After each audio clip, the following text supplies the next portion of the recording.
수요일 아침입니다. 오늘 또 말씀과 동행하는 하루를 통해서 여러분들을 만나게 돼서 반갑습니다. 오늘 특별히 독일의 개신교 목사님이신 로이오 목사님의 글로 함께 말씀과 동행하는 하루를 시작하고 싶습니다. 목사님께서 성경을 읽는 이유와 목적에 대해서 이렇게 이야기했는데요. 참 인상적인 글이어서 제가 한번 읽어드리도록 하겠습니다. 자, 내가 성경을 읽는 이유는 내가 하나님이 생각하는 것처럼 생각하는 법을 배우고 싶기 때문입니다. 그렇게 할 때 나 역시 하나님이 행하시는 것처럼 행동하는 것을 배우게 될 것이기 때문입니다. 우리가 말동안 하는 이유가 하나님이 생각하는 것처럼 우리도 생각하는 법을 배우고 그것을 통해서 하나님이 행동하는 것처럼 우리도 행동하기 위함이라고 생각됩니다. 그럼 단지 지식적으로 이 말씀을 대하지 말고요. 오늘 이 로이오 목사님 말처럼 우리도 그런 방향으로 그런 마음으로 오늘 말동아를 대했으면 좋겠습니다. 자, 우리 함께 사도신경으로 신앙 고백하고 오늘 레위기 11장 말씀을 함께 나누겠습니다. 나는 전능하신 아버지 하나님 천지의 창조주를 믿습니다. 나는 그의 유일하신 아들 우리 주 예수 그리스도를 믿습니다. 그는 성령으로 잉태되어 동정녀 마리아에게서 나시고 본디오 빌라도에게 고난을 받아 십자가에 못 박혀 죽으시고 장사된 지 사흘 만에 죽은 자 가운데서 다시 살아나셨으며 하늘에 오르셔 전능하신 아버지 하나님 우편에 앉아 계시다가 거기로부터 살아있는 자와 죽은 자를 심판하러 오십니다. 나는 성령을 믿으며 거룩한 공교회와 성도의 교제와 죄를 용서받는 것과 몸의 부활과 영생을 믿습니다. 아멘. 자, 오늘은 레위기 11장입니다. 어쩌면 레위기 11장은 레위기 중에서 가장 유명한 본문이기도 하고요. 가장 논란이 되는 본문이기도 합니다. 정한 짐승과 부정한 짐승에 관한 이야기인데요. 이것이 음식의 정결과 부정으로 연결되고 우리가 먹을 것과 먹지 말아야 될 것과도 연결됩니다. 근데 여러분, 문제는 이 기준에 대한 해석이 참 다양하다라는 것입니다. 어떤 사람은 그 기준이 위생적인 관점이라고도 이야기하고요. 또 어떤 사람은 그냥 이것이 종교적이고 제의적인 관점이라고 이야기하기도 합니다. 또 어떤 사람은 이것은 단순히 사회 인류학적인 의미에서 창조 질서에 따른 것들이라고 이야기하기도 하고요. 또 어떤 이는 이것이 도덕적인 윤리적인 의미를 부여하면서 생명과 관련되어 있다라고 이야기합니다. 이처럼 레위기 정부정에 관한 이야기는 다양한 관점과 해석이 존재한다라는 것을 인정하면 좋을 것 같습니다. 뿐만 아니라 이 문제는 지금도 유효한가 문제가 있는데요. 대표적으로 우리가 요즘에 많이 먹고 있는 돼지고기를 먹는 문제와도 연관되죠. 그래서 어떤 사람은 이것이 성경 말씀이기 때문에 그대로 지켜야 하고 성경에서 금하는 것들은 금해야 된다라고 이야기합니다. 자꾸만 성경을 편의주의적으로 상황적으로 해석하다 보면은 다른 부분에서도 성경의 절대성이나 정통성들이 깨어질 수 있다라는 것이지요. 근데 또 한편에서 어떤 사람들은 구약의 모든 것들은 이제 예수님을 통해 신약적으로 자유하게 되었으니까 이러한 율법의 정신을 이어받는 것이 중요하지 그대로는 지키지 않아도 된다. 상황에 따라서 정신을 어떻게 유지할 것인가를 고민해야 된다라고 이야기하기도 합니다. 여러분, 어떤 것이 옳을까요?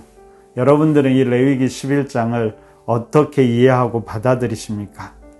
자, 오늘 그 세부적인 논의를 다 하기는 어려울 것 같고요. 자, 오늘 이 새벽에서는 이 전체적인 관점에서 어떻게 레위기 11장을 바라보아야 되는지 몇 가지 원칙들을 한번 살펴보도록 하겠습니다. 여러분, 첫 번째로 우리는 본문을 통해서 모든 거룩은 우리 몸에서부터 시작한다라는 것을 생각할 수 있어야 합니다. 여러분, 한때 기독교의 흐름에서도 영은 거룩하고 몸은 부정하다라는 관점도 있었죠. 그래서 끊임없이 몸은 죽여야 한다라고 이야기하고 영을 더 새롭게 하고 강하게 해야 된다라는 그런 것도 있었습니다.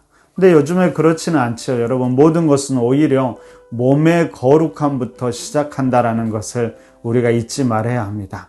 우리의 몸을 어떻게 건강하고 거룩하게 지키느냐가 우리의 영혼의 이렇게 건강함과 거룩함과 연결된다는 사실을 우리는 꼭 기억해야 될 것 같습니다.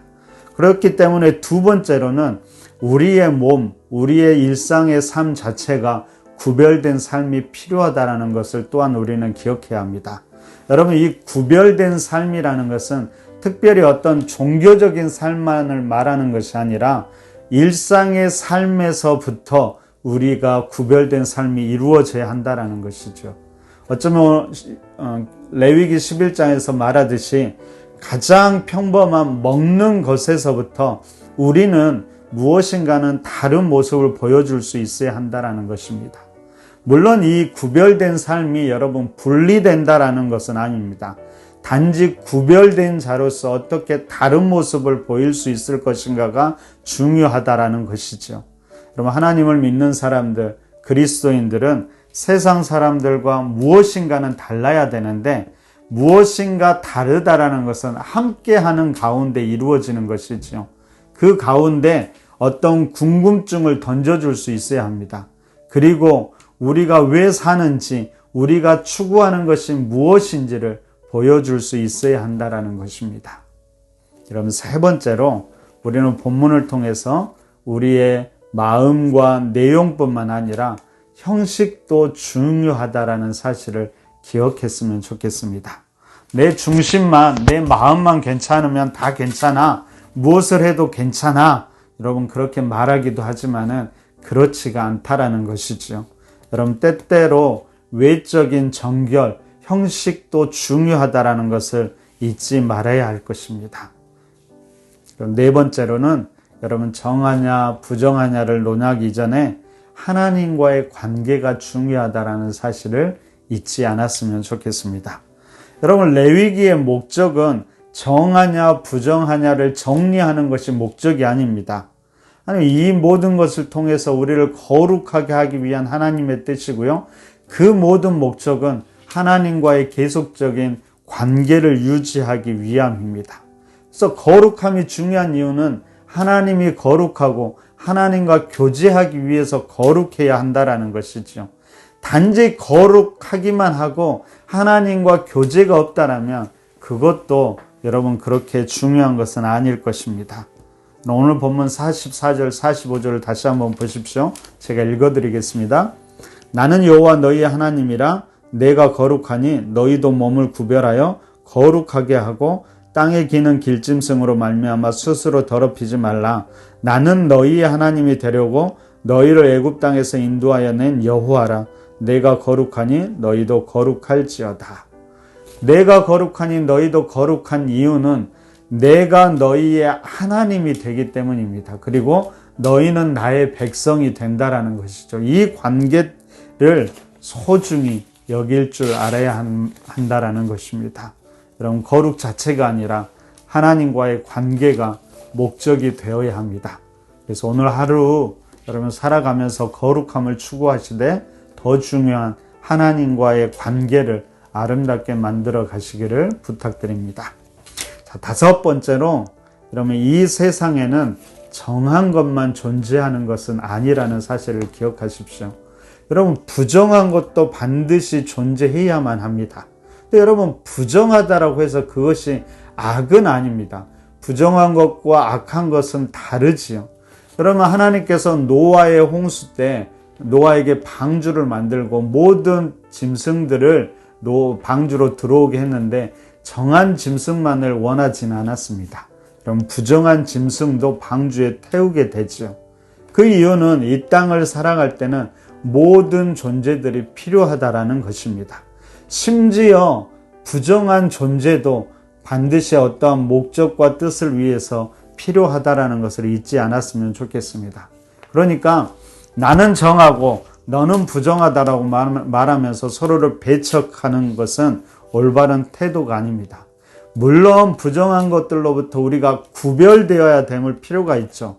말씀드렸듯이 구별된다라는 것은 함께 살아가는 것을 전제로 합니다.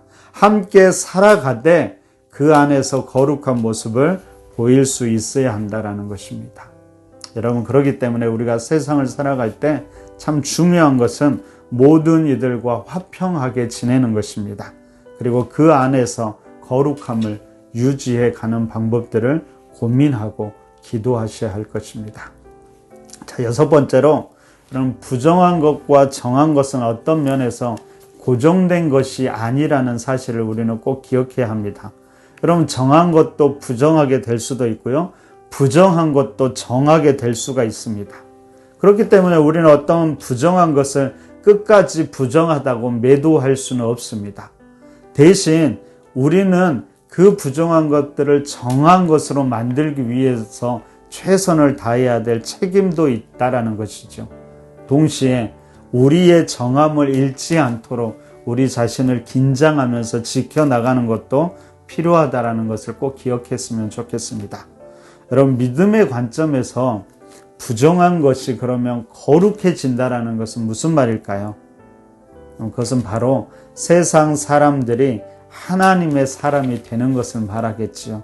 즉, 하나님을 알지 못하는 자가 하나님을 알아가는 것, 다시 말하면 예수님을 믿고 구주로 영접하는 것, 그것이 바로 부정한 존재에서 거룩한 존재가 되는 것입니다. 이 일을 위해서 우리가 최선을 다해야 한다라는 것입니다. 그래서 여러분, 끊임없이 예수 그리스도를, 복음을 전함을 통해서 이 땅의 생명들, 이 땅을 새롭게 하고 거룩하게 만들어 가는데 최선을 다해야 할 것입니다. 여러분, 7번째로 36절을 보니까요, 특이하게 더러운 것, 부정한 것이 닿았음에도 불구하고 부정해지지 않은 것이 있습니다. 그것은 바로 물이죠, 물. 그래서 물이 고인 웅덩이도 그렇습니다. 바꾸어 말하면 이 물은 더럽혀지지 않고 우리를 정결하게 하는데 사용됩니다. 여러분, 동시에 그렇게 한다면 우리가 물 안에 있을 때 우리는 항상 정결함을 유지할 수 있겠지요. 여러분, 성경은 끊임없이 이 생명수 대신 예수 그리스도에 대해서 이야기합니다. 여러분, 거룩하지 못한 이 땅 가운데에서 어떻게 우리가 거룩함을 유지하면서 살아갈 수 있을까요? 바로 예수 그리스도와 함께 예수 그리스도를 품고 예수 그리스도 안에 살아갈 때 우리는 비록 거룩하지 못한 이 땅을 살아가지만 거룩함을 유지할 수 있고, 그런 우리를 통해서 이 땅이 거룩함으로 변해갈 수 있을 것입니다. 여러분, 계속적으로 거룩함을 잃어가는 시대 속을 우리가 살아가고 있습니다. 우리는 이 시대를 떠나서 배척해서 살 수는 없는 것이지요. 그럼에도 불구하고 우리는 끈질기게 거룩함을 추구하면서 살아가야 합니다. 우리 자신이, 또한 우리가 함께하는 사람들을 거룩하게 만드는 사람들이 우리가 되어야 할 것입니다. 여러분, 그것은 바로 예수 그리스도의 복음을 통해서 가능하다는 사실을 우리가 잊지 않았으면 좋겠고요. 그 예수 그리스도의 생명을 날마다 우리 안에 품도록 힘쓰고, 그 예수 그리스도 생명이 우리를 통해서 다른 생명들에게 전해질 수 있도록 힘쓰는 우리들의 삶이 되었으면 좋겠습니다. 함께 살아가되 여러분, 구분된 자로 살아가면서 세상에 대해서 끊임없이 궁금증을 던져주면서 그 책임과 역할을 다했으면 좋겠습니다. 특별히 베드로전서 3장 15절부터 16절 말씀을 오늘 말동아 말씀의 결론으로 여러분들에게 전해드리고요. 오늘 또 이 말씀을 붙잡고 살아가는 귀한 하루가 되었으면 좋겠습니다. 너희 마음에 그리스도를 주로 삼아 거룩하게 하고 너희 속에 있는 소망에 관한 이유를 묻는 자에게는 대답할 것을 항상 준비하되 온유와 두려움으로 하고 선한 양심을 가지라. 이는 그리스도 안에 있는 너희의 선행을 욕하는 자들로 그 비방하는 일에 부끄러움을 당하게 하려 함이라. 그럼 다시 한번 우리 자신이 거룩한 백성임을 기억하시고요. 오늘 또 그 백성답게 거룩하게 살아가고 거룩함을 이루어가는 귀한 하루가 되시기를 간절히 바랍니다. 함께 기도할까요? 오늘 주신 말씀 기억하시면서 우리 자신을 위해서 기도했으면 좋겠습니다. 오늘 또 어디에서 살아가든 함께 살아가되 거룩한 자로 살아가도록 기도하시고요. 또 한 가지는 우리가 속한 모든 것들을 최선을 다해서 거룩함을 이루어 갈 수 있도록 기도해 주셨으면 좋겠습니다. 그리고 특별히 오늘 수요 아카데미를 위해서 우리 함께 기도했으면 좋겠습니다. 모든 시간을 하나님께서 주관해 주시기를 기도해 주시고요. 무엇보다도 우리 푸른나무교회 성도들이 함께 은혜 받는 시간이었으면 좋겠습니다. 아카데미를 위해서 기도해 주시고 여러분들도 꼭 그곳에 함께 참여해서 만날 수 있었으면 좋겠습니다. 이런 기도 제목으로 기도하시고 저녁 8시에 광야에서 함께 뵙도록 하겠습니다. 함께 기도하겠습니다.